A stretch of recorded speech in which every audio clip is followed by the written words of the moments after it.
Welcome back to the final episode of the Husky Huddle Up podcast. I'm Carlos Guillen from First Year Programs, and this is kind of a new format because you're actually able to see us on this final episode. My colleague Dianna is actually not here right now.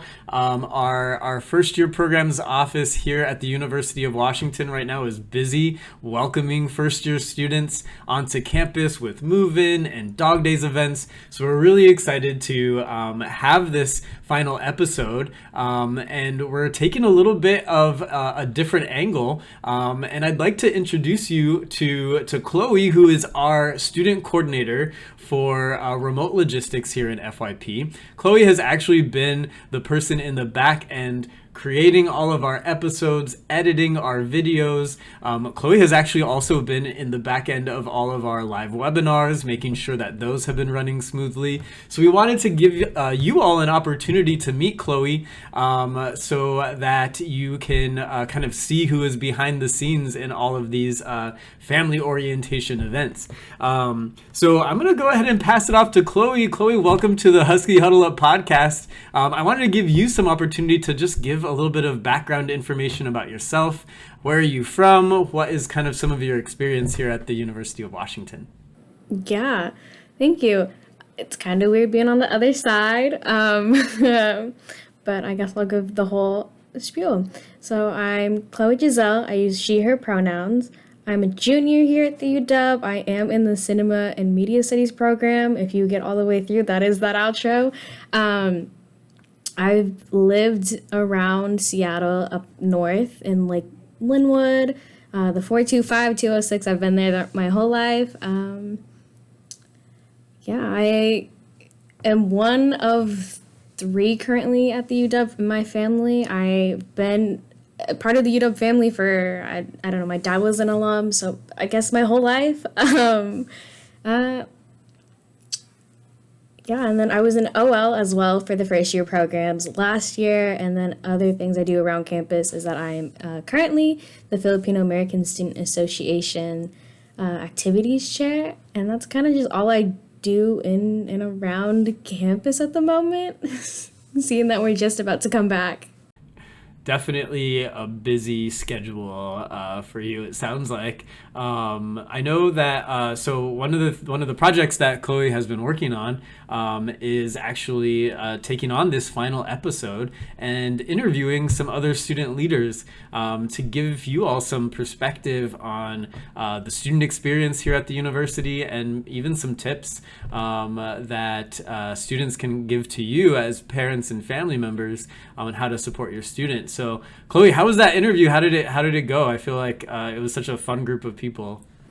It was. It's also because we're all friends, so it wasn't like there wasn't any pressure at all, and we kind of just all let loose a bit. We just talked about our transitioning into the UW and how our families played a role as we were transitioning, our connection building at the UW, and how each one of us either had the same experience or a very completely different one, and then how COVID affected like our school experience, because majority of the people I interviewed they're all juniors with me, so we only had that like half of a full campus experience.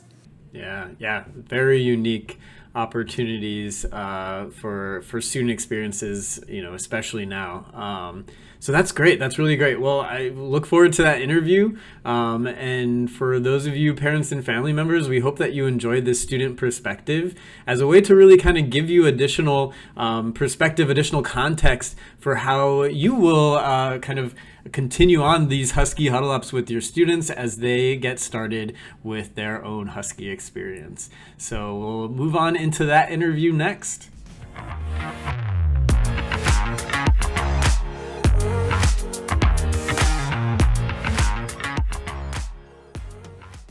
Hi, welcome to the Husky Huddle Up podcast. Today, joined with me are four amazing student staffs that also work with me at the FYP. We are joined with Kent Vo, Dianna Laguan, Hi, friends. Morgan Miller, and Lucas Godfrey. Hello. Hi, all. Hi. Hello. Hi, Thank you for having I'm us. so excited for this. Could you be looking forward to this all day? This is the highlight of my day. I'm I so have like an excited to pod. ASMR Here. mic, so you're gonna hear my voice crystal clear. How exciting is that? That is Uh-oh. very exciting. You're very right. Kick it back off to Chloe. Yeah, for those who don't know you, because I know you all, but for those listening and those watching, introduce yourselves. Give me your story. Like, Absolutely. I will go first. I am ready. Hello, everyone. My name is Diane Laguan. I use she, her pronouns. I'm a third-year student originally from Federal Way, Washington, but now call Seattle home. I'm studying education, communities, and organizations and minoring in diversity. And I'm super happy to be here. I know Chloe from last summer. I was an orientation leader last summer. Now I'm a student coordinator for program logistics. And this fall, I will be teaching a section I'm a FIG leader, so I will be teaching my own section of my class, and I'm super excited to meet my students. And I will kick it back off to Chloe. I mean, not off to me, because there are still 3 other people who need to introduce themselves, but I mean... That's an oops on my part. I will kick it off to Kent. Oh, sweet. All right. Thanks, Diana. And thanks again, Chloe, for having us. I actually have been looking forward to doing this. My name is Kent Vo. My pronouns are he, him, his. I'm a 4th-year student studying political science and law societies and justice, and I'm from Buren, Washington. A fun fact about me is before I was an orientation leader with Chloe and Diana and Lucas and Morgan, I was actually a Kids Bop kid. I'm now currently a student coordinator for advising and orientation, and also I am working with first-year programs in the First Year Experience Council. And then I'm going to popcorn it over to Lucas. Yeah, sure. One thing to add about Kent's intro, his other fun fact is Kent is a pathological liar.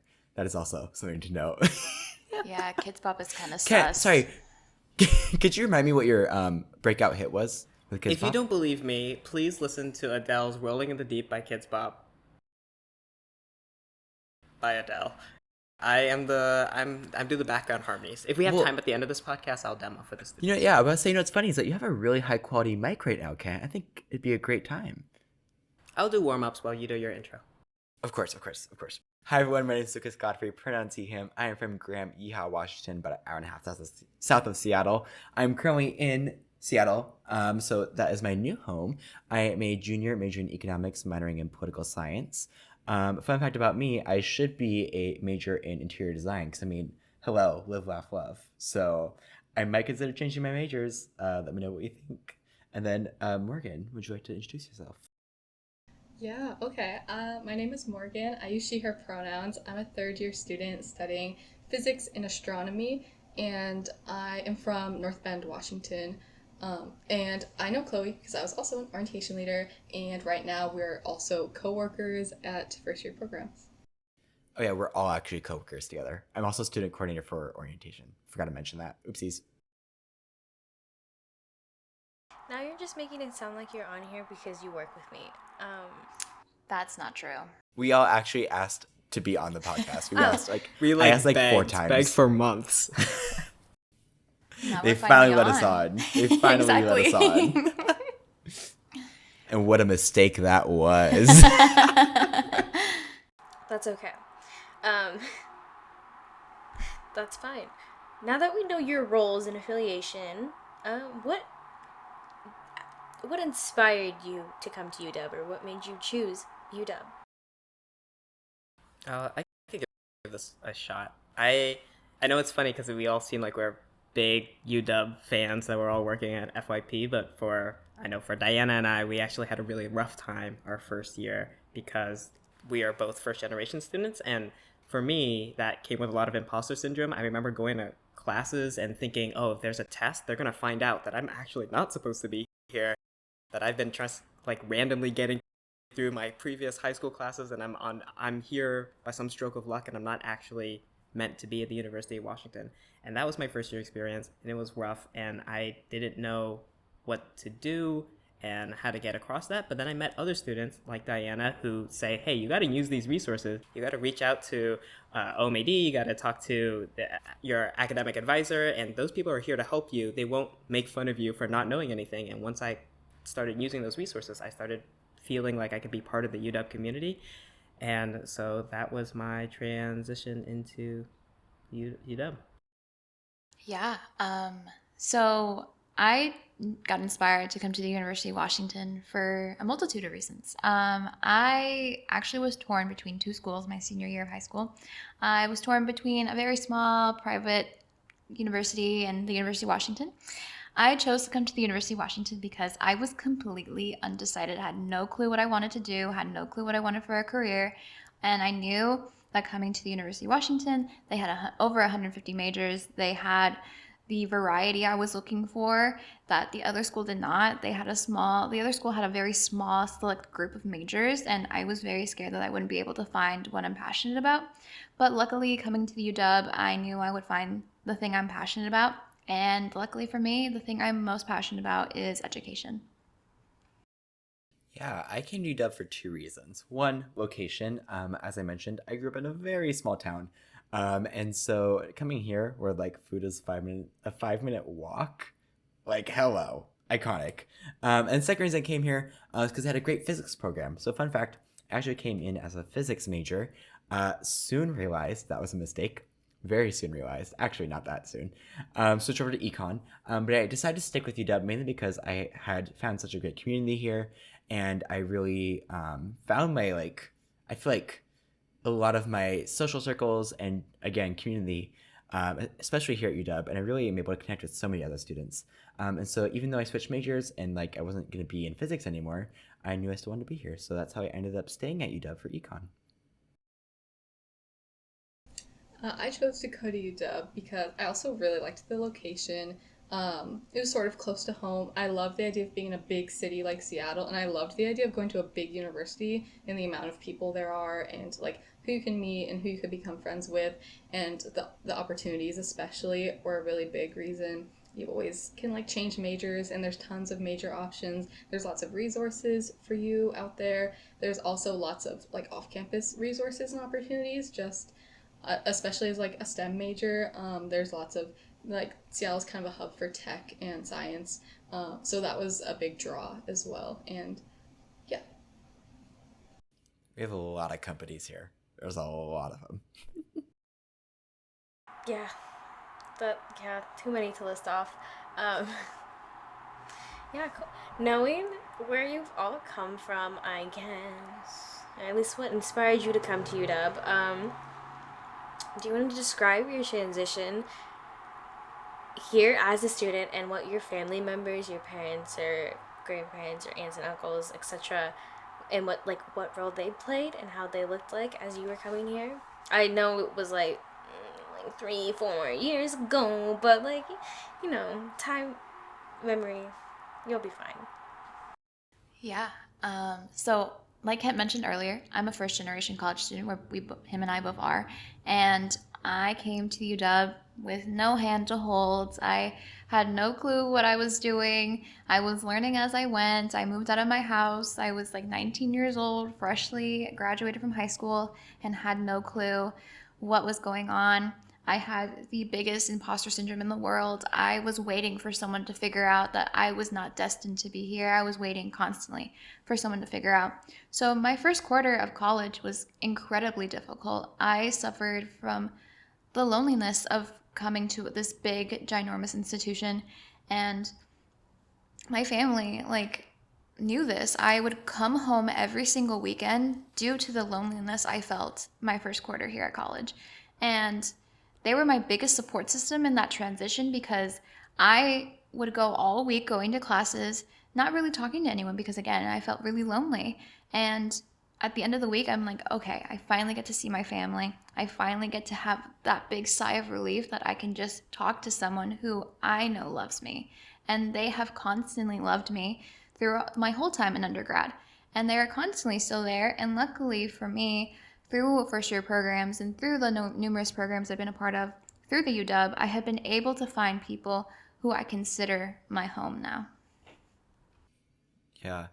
For me, it was actually a little bit more of an inverse.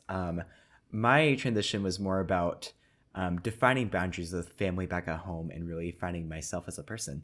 So my first quarter here at UW was pretty good, and I am very thankful it was, and I feel like I adjusted pretty rapidly.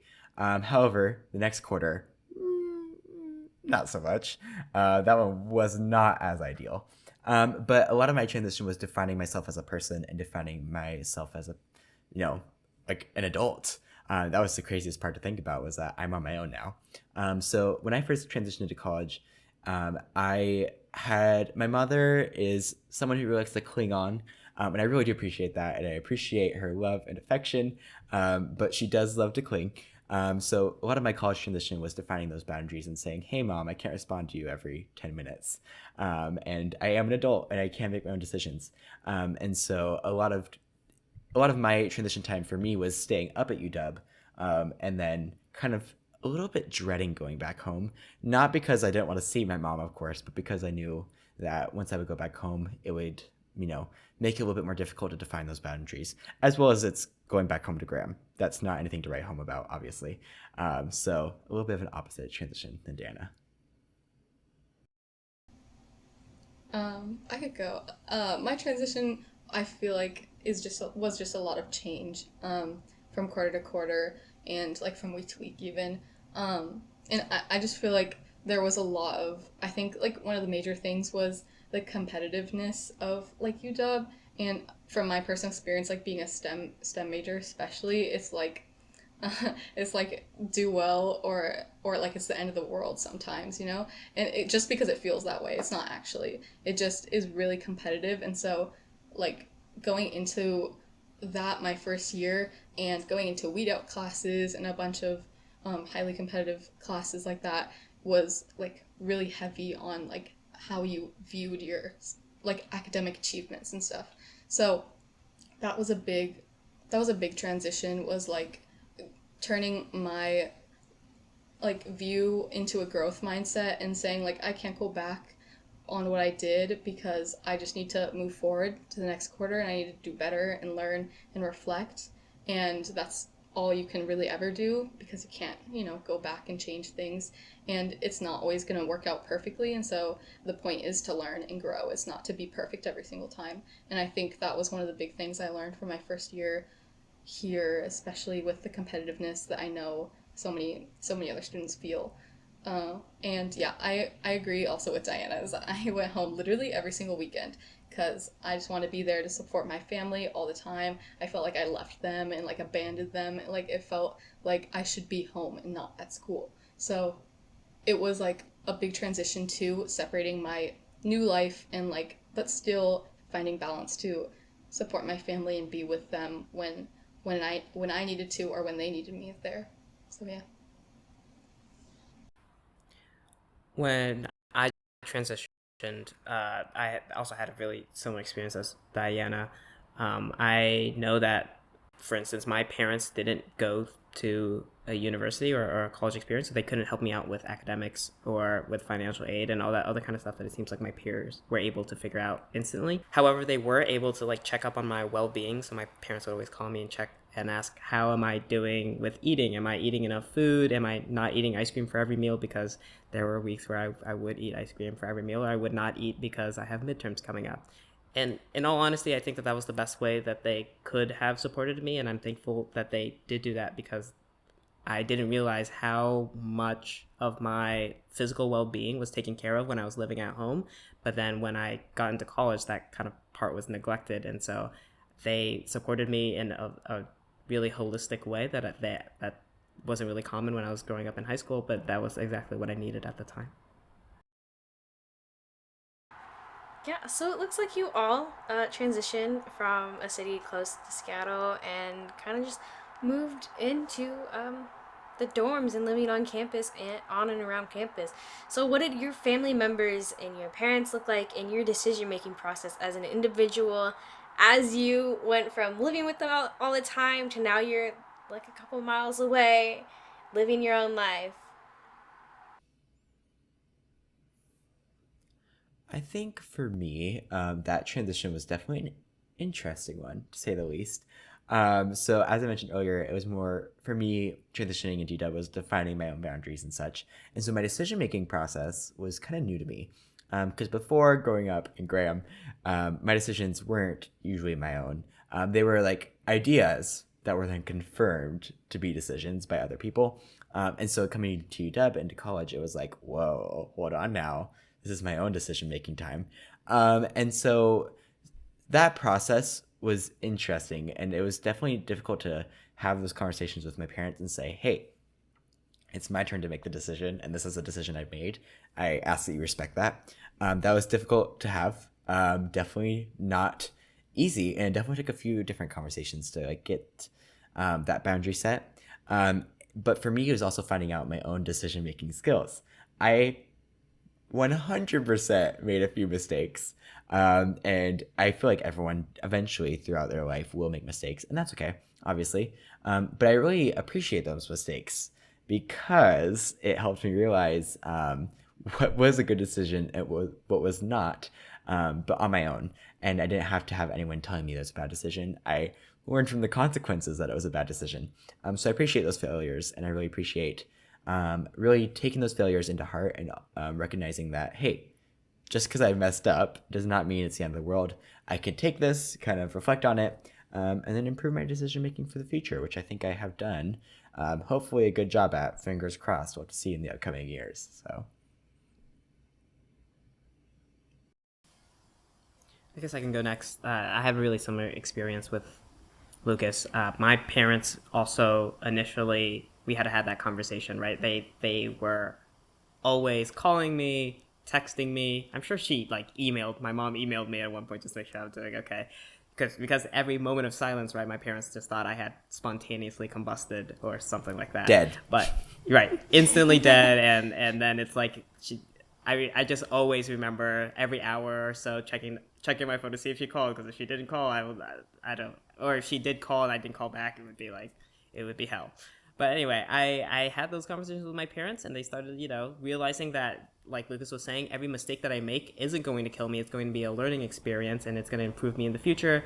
And with that knowledge, they started to slowly let me be my own person. So I think that was the number one thing that any family member can do is to have those conversations with your student and see how much of a role should the parent play. There's going to be some students who say, I want you in my life all the time and check up on me, please. And then there's going to be students like Lucas and I who are like, I need time to figure out whether or not I can eat Aladdin's for breakfast, lunch, and dinner for 7 days a week. And dessert. And Aladdin's And dessert. And you forgot the ice dessert. cream, Chloe. You forgot the ice Especially cream. for dessert.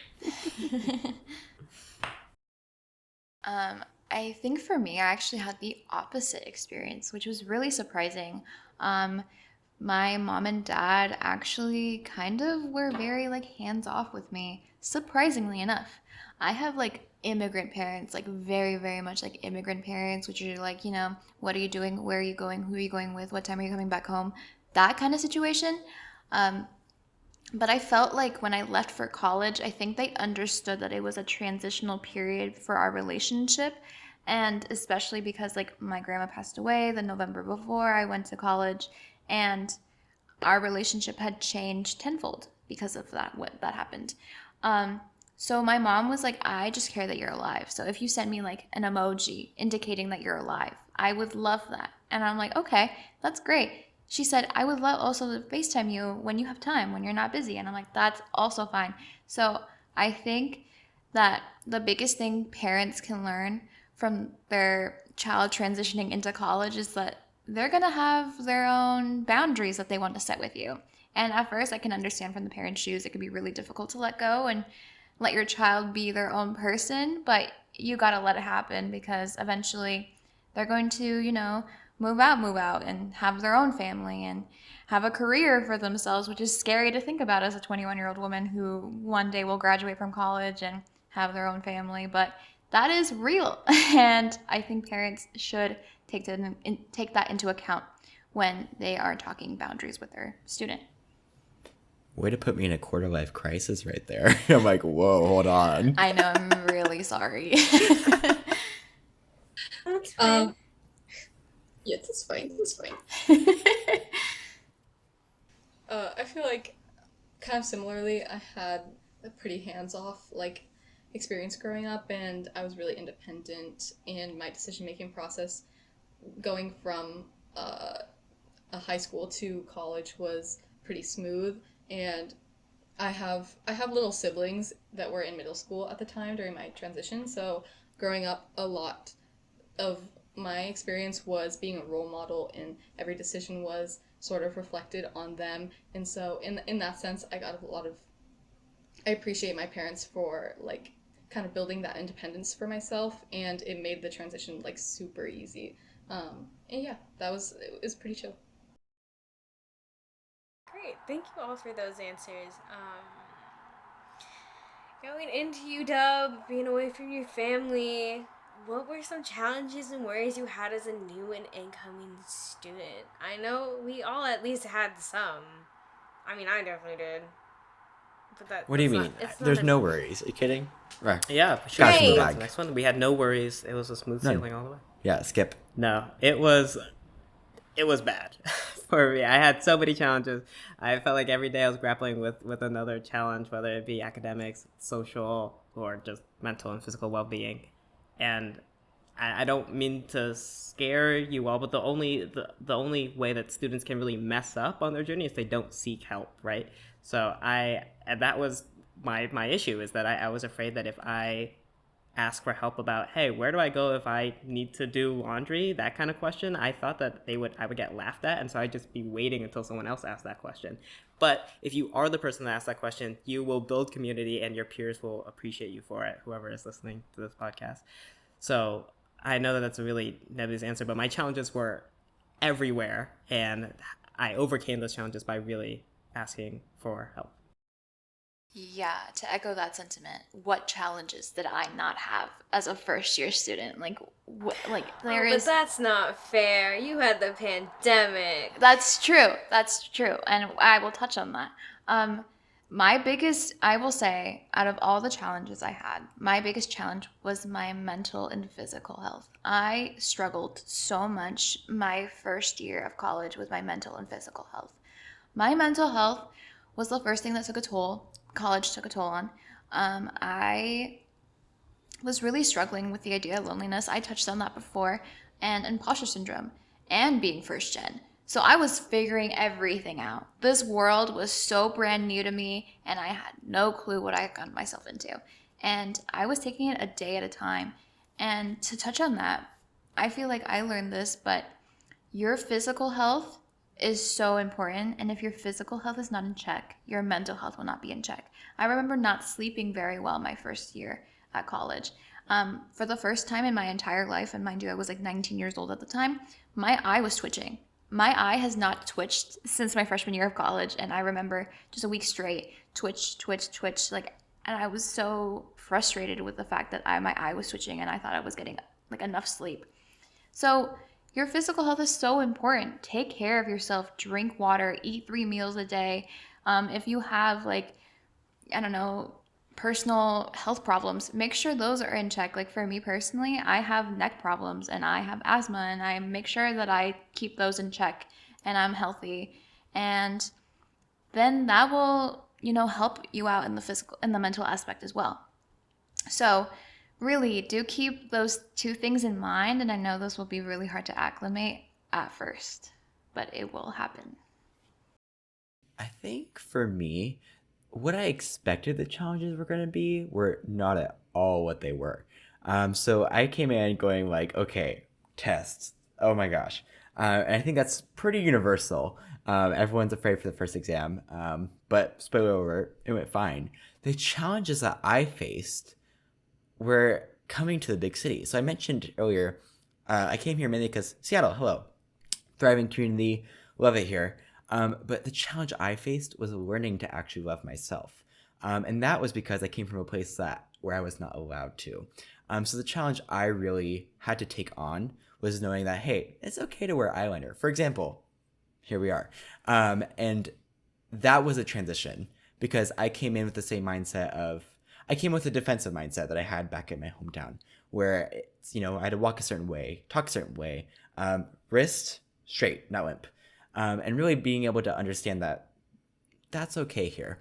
And for me, acclimating through that and realizing that there's my community here, a thriving community here, that was something that I really appreciated but struggled with, because it was a constant like inner monologue of going, is this okay? Is this okay? Am I able to do this? And And the answer, is yes. Obviously, in hindsight's 2020, was it is okay now. And so now every time I go back to Graham, it's like, oh, that monologue comes back a little bit. But I'm glad that I have had this opportunity to really come in to a place where my community thrives. And so the challenge that I faced was learning to love myself, of course. Big challenge, obviously, not exactly just a little checklist item. So it wasn't exactly what I expected. It was not what I expected. But I'm glad that I faced that challenge, because similar to like my decision-making process, I think having those challenges builds you up to be a stronger person. So,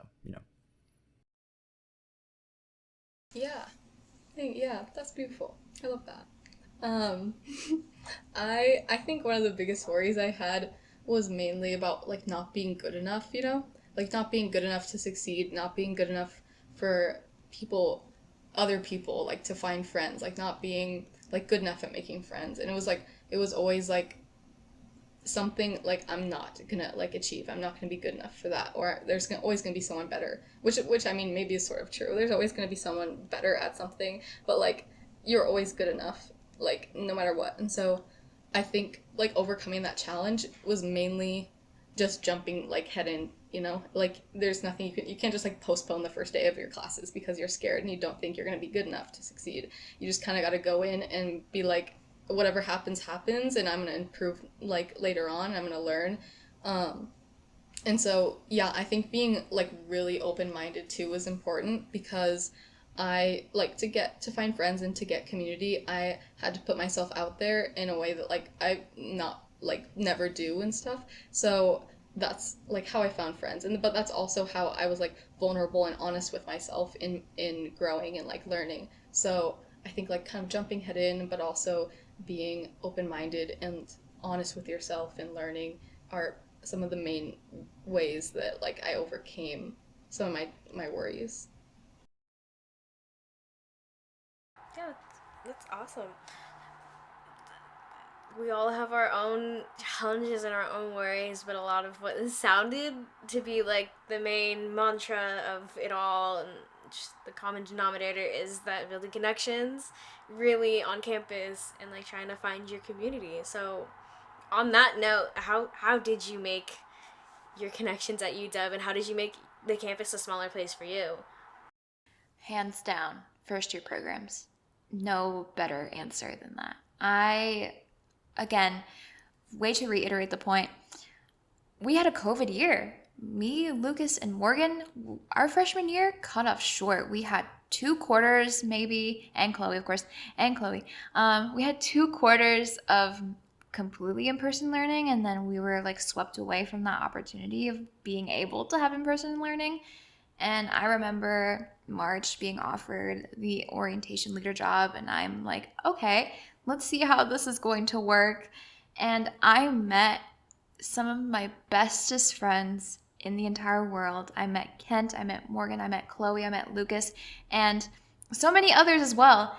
And it was the first time, and I don't know if all of you know this, but it was the first time where I had truly felt like UW was home, because for so long I had felt the mental drain of UW. I was just so lonely. And I had slowly started making friends right before the pandemic shut it down. So I was finally starting to get my groove and finally starting to find people who I like love and want to be around me and to feel like home again.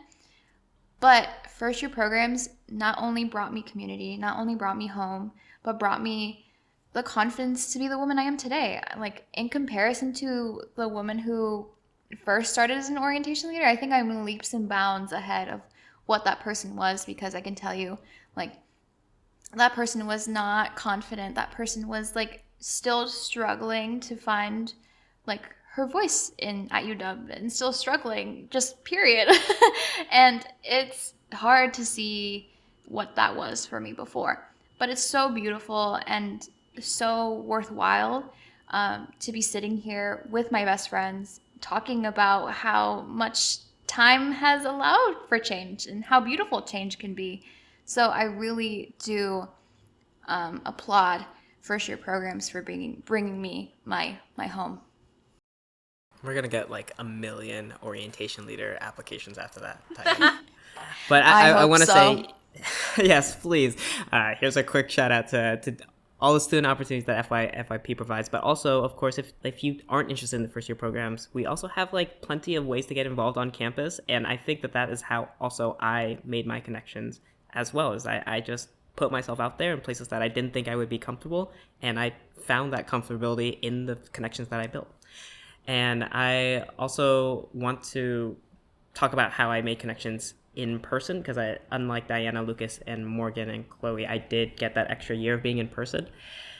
I want to say that like all the students at UW are in the same boat as you. No one's coming in with like a horde of their high school friends and they are determined not to talk to anyone else. They want to make connections with you. So if you are sitting in a class and you're noticing, hey, I sit next to this person every day and I don't even know their name, turn around and say hi, because I'm sure that they are wondering the same thing. And look, if they totally shoot you down, UW is huge. You won't run into them again if you try hard or don't try hard. Or if you want, you can even just sit at a different location for the rest of the quarter. It is totally fine. No one's going to like scoff at you. But every time I put myself out there and I turn to my neighbor and I say, hey, I don't have a pencil, even though I totally do. I just want to start a conversation. They will respond and they will tell you their names. They'll form study groups with you. And I haven't had an issue yet. Everyone here is really welcoming. Don't listen to that Seattle freeze nonsense. Just You might bump Try. into them at Aladdin's, though. I thought it was funny how you're like, oh, you'll never run into them. Somehow, I will Run say, into them on the app. no for matter sure. how big UW is, you will run That into is them kinda eventually. true. It's funny, building off the K equals pathological liar. I don't have a pencil. Do you have one? Sometimes I'd break a pencil right in front of them and say, sorry, broke a pencil. You have a pencil? Oh my gosh. So my favorite way to make friends, like build community, I just talk a lot, which I mean, hello. I feel like that's part of my personality. I'm probably like, well, you could consider like a social leech. And you're like, whoa, that's a weird word. Reason I say that is because I love to make friends and then become their friend's friend and then start with that network web. So I feel like almost everyone I meet their acquaintances or like their friends, and then I like talk to them too. And I start to like kind of like just branch out. This isn't intentional. It's just something I realized through reflecting. I think I was talking about it with Kent actually. And I was like, I didn't even know I was doing that, but here I am. And so far for me, that's worked, both, online and in person. So if you are a talker like I am, keep talking. And if you're not a talker, that's okay. People love to make friends with people of all different kinds, no matter who you are. Some people don't like that I talk so much, and other people love it. Some people prefer people who don't talk as much, or some people prefer that they do. So there's different types of people for every type of person. Just, it's up to you really, but my method is the social leech.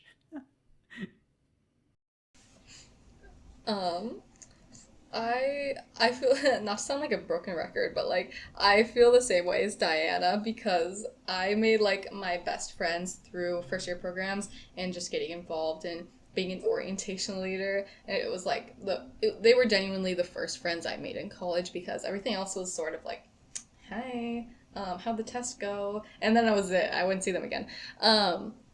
So yeah, I think it's important too that like I kind of realized that I thought it was more of a time thing. Like I just need to spend more time in Seattle and I just need to be here longer. Like it doesn't feel like home because I haven't been here for a while. But I think what's more important is the personal connections you make, because I didn't feel like Seattle was home and UW was home until I became an orientation leader and I made such amazing friends. And literally ever since then, and it's been a year, so I can attest to this, I've felt like Seattle is very much my home and I want to be here all the time. Like I want to hang out with my friends all the time and I want to see my peers all the time.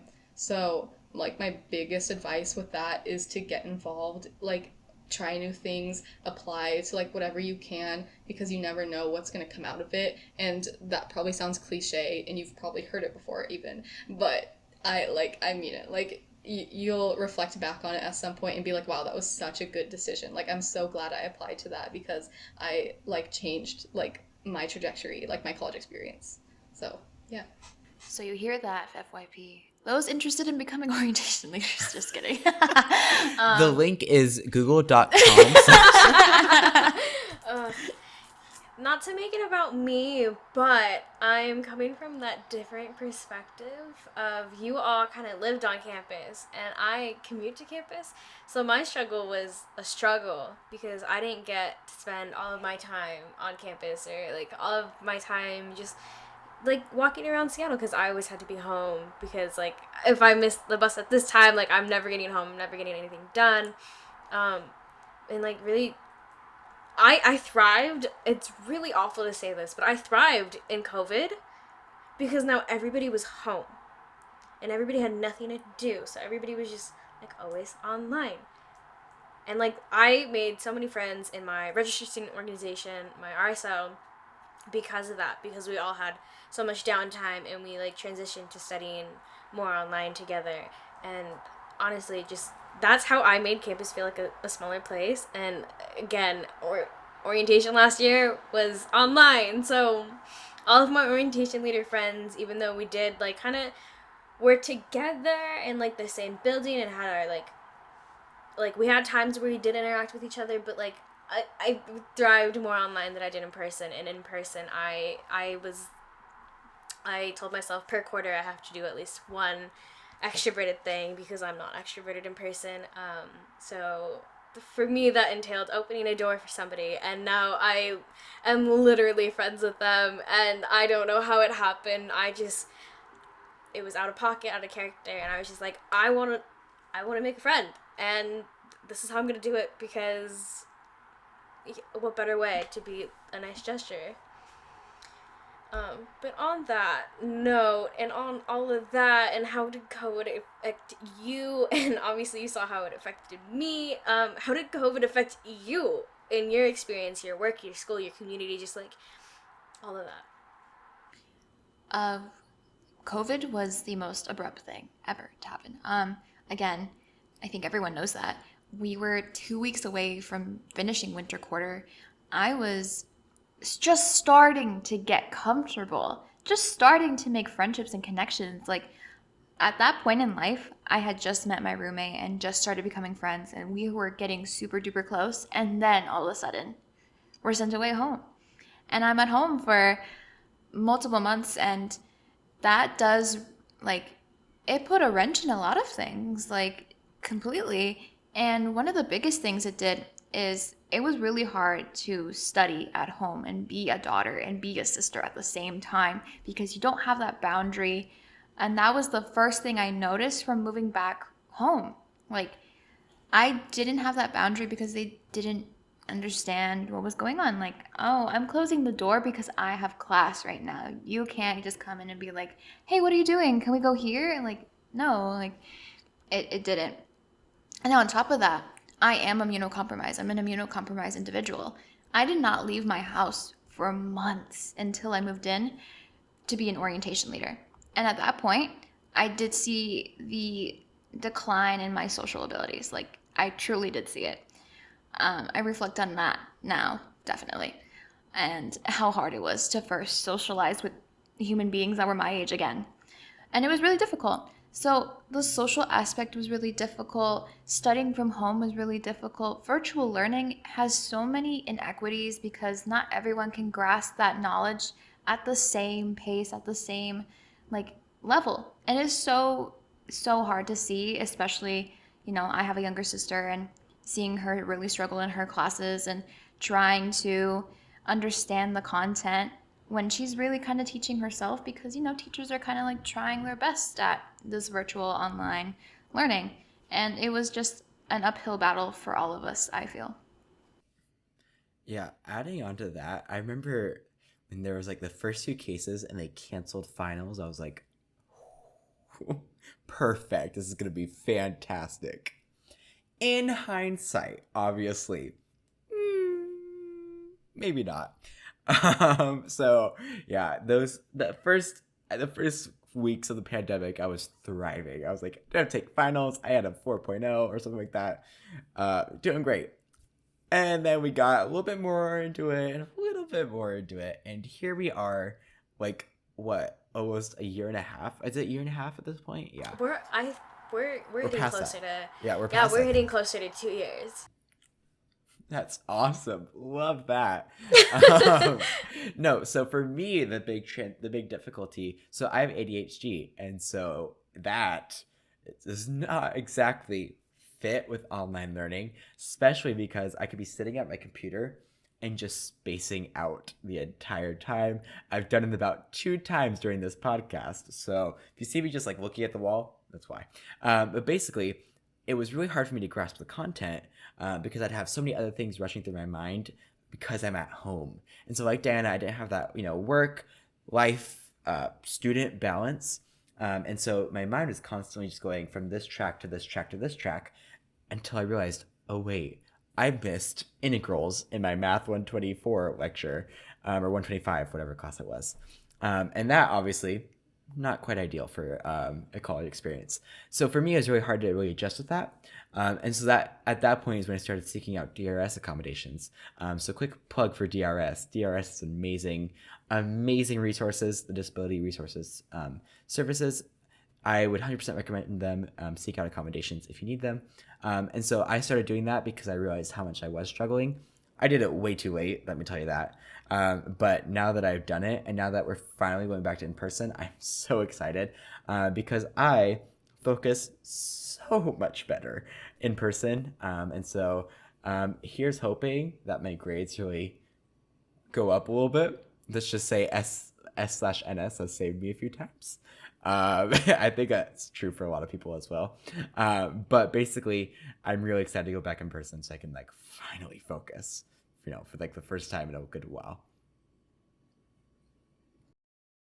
I feel like the transition was really strange because during my first year, I wanted to go home. Oh, I did go home every weekend, basically. And then I was like, oh, awesome. I'm going to go home for this quarter. This is what I wanted the whole time. Anyway, but then I realized it was not, like, what I needed because I realized after that I didn't have, like, my own space anymore. I was sleeping on the couch. And so it was really hard to separate, like, my school and, like, my personal time and my life. There's no such thing as alone time.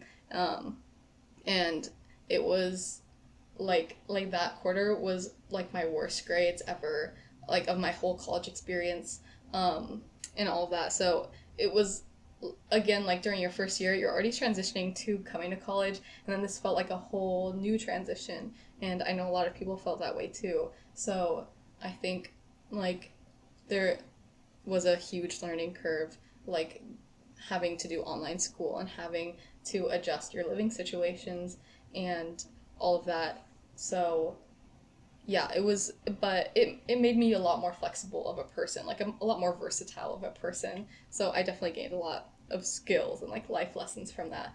But it was definitely, like Diana said, very abrupt and a big transition and a lot of change.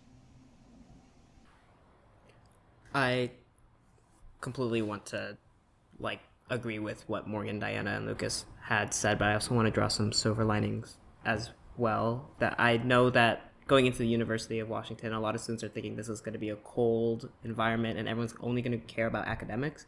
But when we transitioned into the pandemic remote world, a lot of my professors became more empathetic and a lot of my classmates became more empathetic as well. And I truly, at that moment, appreciated the UW community for being a place where we can deal with the pandemic together and recognize that we're all humans before students. So I will always remember my professor canceling the final, and I was just shocked that we even had that option because I thought, wow, we're it's going to be extra cutthroat. Who can survive? We're going to see who can survive a pandemic and still get a good grade. But it wasn't like that. And I have had more study groups and more connections with other students using Canvas and Discord through this pandemic than I did when we were in person. Of course, I'm still looking forward to being in person, but I hope that connection, that camaraderie still continues as we go into whatever the next school year looks like. Yeah.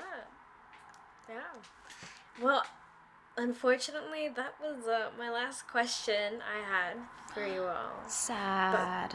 I know. What are Chloe, they gonna wait, do hold on. without We had a hearing my question. voice? We had a question for you, Chloe. Oh. How's it Yeah. feel being the best host ever? Oh. That's not true. She is the best host ever. Let's be real here. Yes. Yes. I love Jana and Carlos. I don't know what you're talking about. They're amazing. They were okay They're- guest hosts. Oh my gosh. Can't wait for them to review this and hear you say that. We love you, Carlos. And Office dynamic will be a little interesting. On that note, is there any advice you would like to share for incoming first-year students and maybe even second-year students who are this is their first time being on campus? Do you have anything to share or you'd like to add before we say goodbye? 100%. So I was in OL last year, so I got to interact with the incoming class of last year, and I was Stuco this year, so I got to interact with the incoming class of this year. So I saw a lot of people virtually, not in person, and a lot of what everyone was worried about was like, hold on, am I going to like make friends? Am I going to meet people? I'm going to get there. People are already going to have their groups.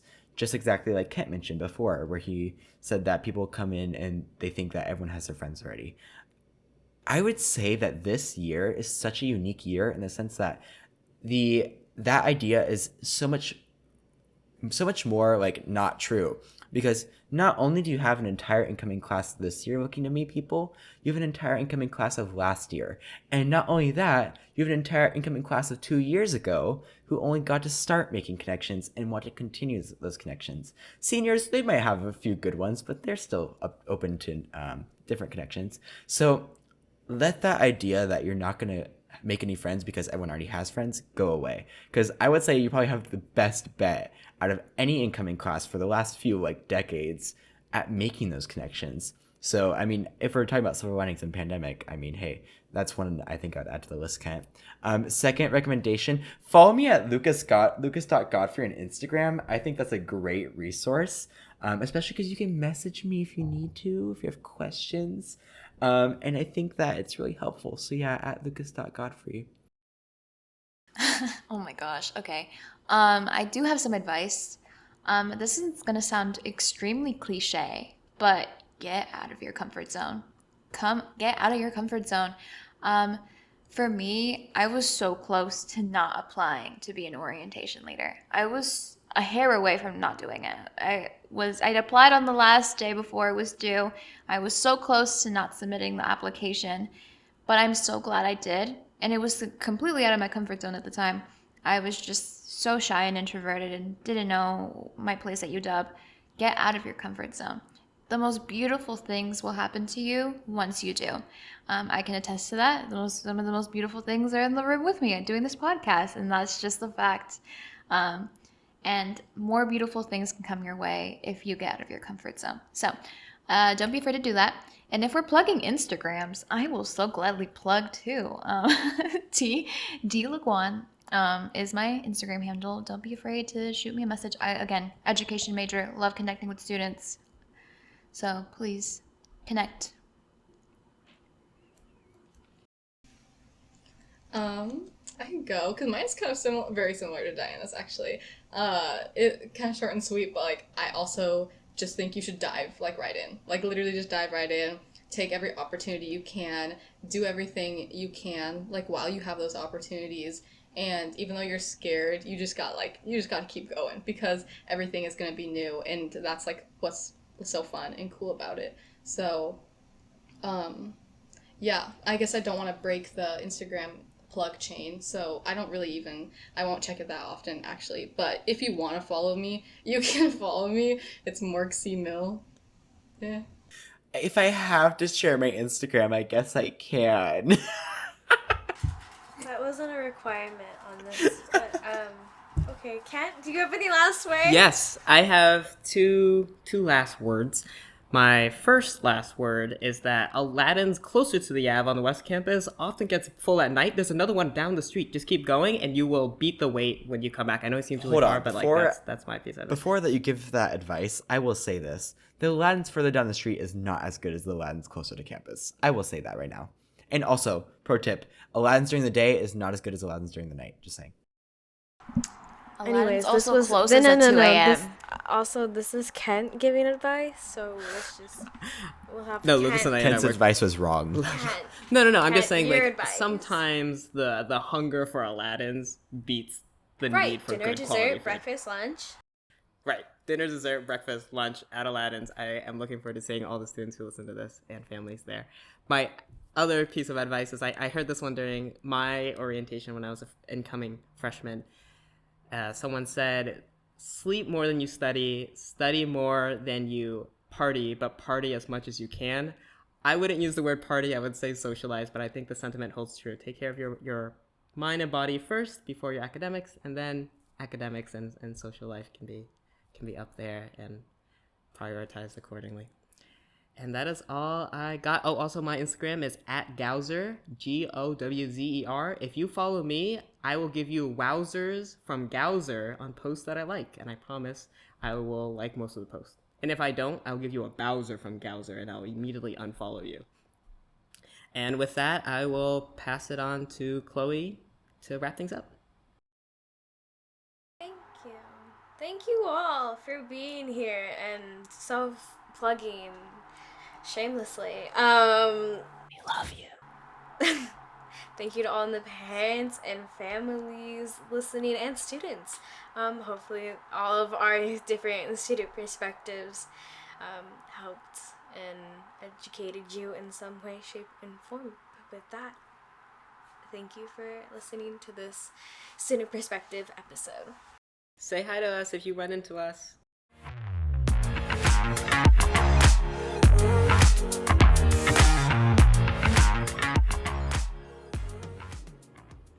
The Husky Huddle Up podcast is a collaboration between the University of Washington first-year programs and parent and family programs to provide parents and families equitable access to information in support of their student success. The Husky Huddle Up is produced by Chloe Jiselle, a junior in the UW Cinema and Media Studies program.